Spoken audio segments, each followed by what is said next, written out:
Alright, today we're starting off with a rule, the side-side-side rule. The side-side-side rule says the following.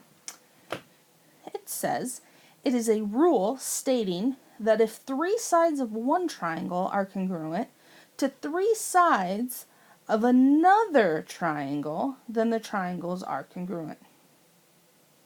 So, identify any congruent figures. The sides of the octagon are not congruent. Each side of the outer figure is larger than that of the inner figure. So they are not congruent.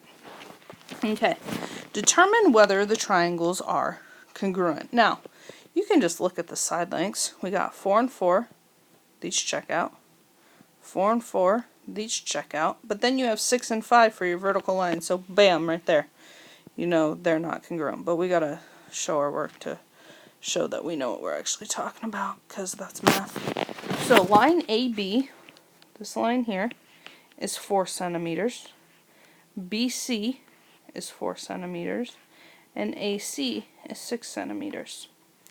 PQ, boop, is 4 centimeters. PR is 4 centimeters, and RQ is 5 centimeters.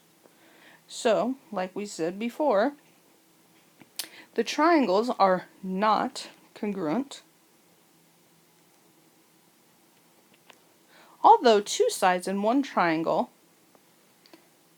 are congruent to the two sides in the other. The third sides are not congruent.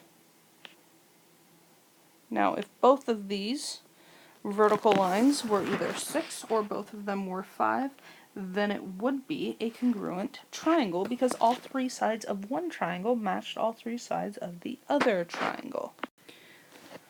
Alright, now we're going to determine the unknown measures in the set of congruent polygons. That looks fun. So,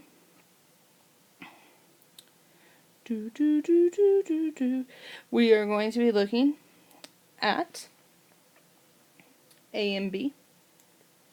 Alright? And we have to imagine spinning those to kind of look the same. Alright? Now, if you can look at these though, the question mark is between 122 and 121. So if you look at B, we have 121 and 122 here.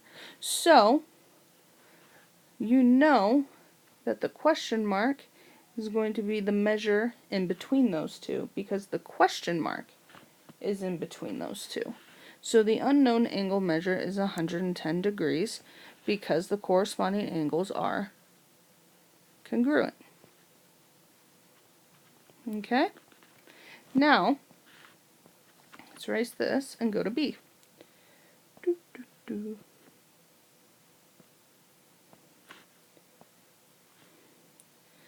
We are now going to be finding the unknown side length. Now our question mark is between 23 and 30. So we go up to A and we find 23 and 30. Now you might think you need to use this 30 here because there's two different 30s. However, there's no question mark, or in this case no sign or side between the 23 and 30. That is why we need to use this 30, because we have this side in between them. So, the unknown side, the side between 28 and 30 is 28. So our side length is 28 millimeters. So the corresponding sides are congruent. And that's all we got today.